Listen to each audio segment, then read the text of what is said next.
Hello, welcome back. We've had a good steady flow of calls on just about all our cases this evening. 300 calls have come in the last hour on the case of the rape, and names have been suggested for the attacker, who said he was a student living in Southall. Some of those calls took courage, and that effort won't be wasted. Let's start there with that extraordinary raid in Allerton. Two men with a sawn-off shotgun held up the crew of a security van and fled with a police motorcyclist in hot pursuit. The trouble was that the motorcycle didn't have a radio, and eventually the gunman escaped. Nonetheless, Mr. Hope, you've had some pretty good calls, haven't you? Yes, we've had over 50 calls so far. We've managed to trace the lady in the white car in Elm Hall Drive. She was the woman the police officer on the bike asked to dial 999. That's right, yes. Unfortunately, she lives out of town. That's why she didn't respond to our initial local appeal. We now know who she is, and she'll be seen tomorrow. What about the jogger who might have seen the driver, the one you had the least good description of the three well, raiders? We've had 3 or 4 calls, and we think we've traced him now, so hopefully we'll be able to see him tomorrow and get a better description of certainly the driver and hopefully the other 2 males as well. Excellent. Of course, the best description was of the guy who had the shotgun, who came out and threatened the police officer and tried to shoot at him and his bike. Right. Yeah. You've got names for him? We've got names for him. Any of them click with you? 1 or 2. We've got a few more inquiries to do on, but there's certainly a lot more names that have come forward that we didn't have prior to tonight's programme. From what I saw coming in, the one disappointment for you, Mark, it was always a long shot, a maroon car seen in the area about an hour after the raid, at about 4:30, with 3 people that just could have been the raiders. That's right. We've had no response at all to that, unfortunately. Now, whether they're completely innocent or whether they are the people we're looking for, we don't know. If they are innocent, we would appeal for them to get in touch with us, so at least we can eliminate them from the inquiry. Saturday, the 27th of October it happened. OK, good luck with that. Sue. Well, there are often quick results on photocall. First of all, Michael Benson, the man who was on the run from a life prison sentence. Yes, and we've had 30 calls there, giving us numerous sightings, mostly in the southern counties. Places like Salisbury, Reigate, Bristol and so on have been mentioned. But remember, if you do know where he is, don't approach him. What about the robber who was caught on security camera robbing jewellers' shops in Buckinghamshire? Yes, almost as promising there too. 20 calls. 2 of those callers have in fact given us the same name, and they're totally unconnected, so that looks promising. We've also had other names suggested and sightings in Buckinghamshire.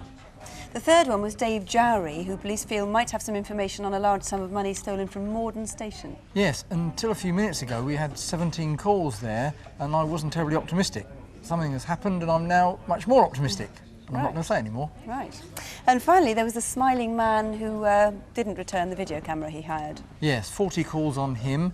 They give us sightings in Twyford, Preston and so on. And just as we suspected, lots of other victims who think they've been duped by the same person. So again, if you know where he is, do call us. A former acquaintance of his has called us and told us he's moved north. So anywhere in the North Midlands area, do call. Right, David, thank you. Nick?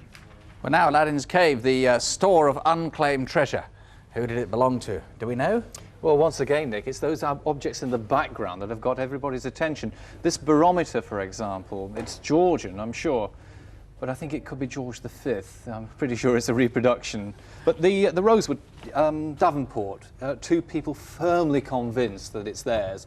I just hope it does belong to one of them. 2 quite different people. Yes. And the RAF brushes? Yeah, good news. Somebody is firmly convinced it's theirs. I've got visions of it being some sort of squadron leader who's desperately missing his handlebar moustache, being given a good brush in the morning. I know someone spotted this rather nice porcelain bowl we've brought out to the front. It was in the background originally. Well, this is Paris porcelain, and the decoration's fabulous, wonderful quality. Ormolu mounts or gilt metal. It's a bit OTT, over the top for me, I'm afraid, but you've got to admire the quality. What about my favourite piece here? This is the drinks cabinet. In case you didn't see it earlier, this picture turns into a drinks cabinet, but I shut it and couldn't open it until a few moments before we came back on the air, until one of the crew pointed out there is this little secret catch there. That's where I'd keep my my toothpaste, of course. Well, no one's claimed that yet. No, not yet, but somebody must be missing their secret tipple out there. Somebody must be missing it. Not yours, Sue. Well, finally, a 17-year-old girl was courageous enough to help the Crimewatch team reconstruct events leading up to a serious sexual assault on her just 5 weeks ago. In the small hours of Sunday the 28th of October, the night the clocks went back for the winter, she was abducted outside the Broadway Boulevard disco in Ealing by a man who had a soft Londonderry accent and was driving a red Cortina. You're not scared of me, are you? No, I just want to get out and meet my friends. Look, I'm not going to hurt you. Well, Bill Douglas, you've had a lot of calls on this. Yeah, it's been absolutely superb. It's a fantastic response from the public, and to put it bluntly, we're overwhelmed with the results we've received so far. There is one caller you'd like to call you again. That's very much so. We've had a young girl ring us. She is very upset, and she's a young girl that I would like to speak to again. Perhaps she may want to speak to WPC, whatever, but please ring us because we would like to talk to her again. It does take courage, I know, but it might just prevent this happening to somebody else. Very much so. Could we just run through that man's characteristics again? There were a number of clues he gave as to his character. That's right, yes. He's got this Irish accent, which is Northern Ireland. He's got brown hair brushed back. He drives this red Cortina, which we would desperately like to find. He's a smoker, and he likes country and western music. During the journey, he claimed to be a student, but we don't know that for certain. And he said he was living in the Southall area. That's correct, yes. The red Cortina is quite a distinctive one. The girl is quite sure about that. Yes, she can identify that quite clearly. Her parents used to have one, and she recognised that immediately. And it's a red Mark IV Ford Cortina. That is so, yes. With particularly distinctive stereo equipment inside. That's right. Then there is a stereo which has got a graphic equaliser attached or fixed to it. Very expensive piece of item, and we would like to find that car with that in there. If you know anything at all on this, please do give us a ring. Let me remind you, incidentally, if for any reason you're worried about talking to police officers, if you call in to Crimewatch, you can ask to speak to a BBC researcher. What's been happening on incident desk, Jackie?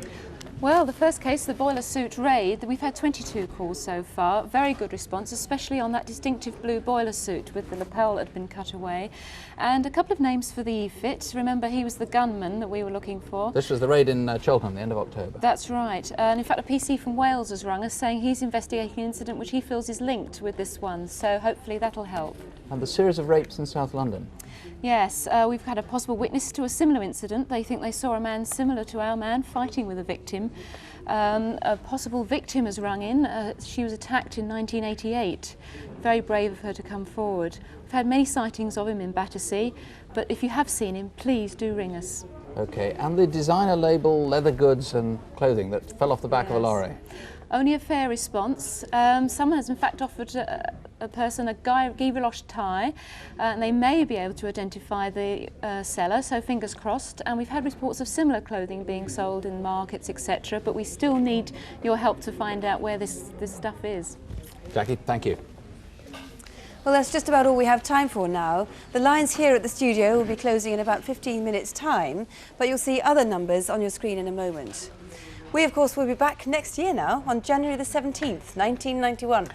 Meantime, please don't be scared of crime because of what we've shown you. Our cases are very unusual, and hopefully, in any case, they're being solved. So don't have nightmares, do sleep well. Good night. Good night.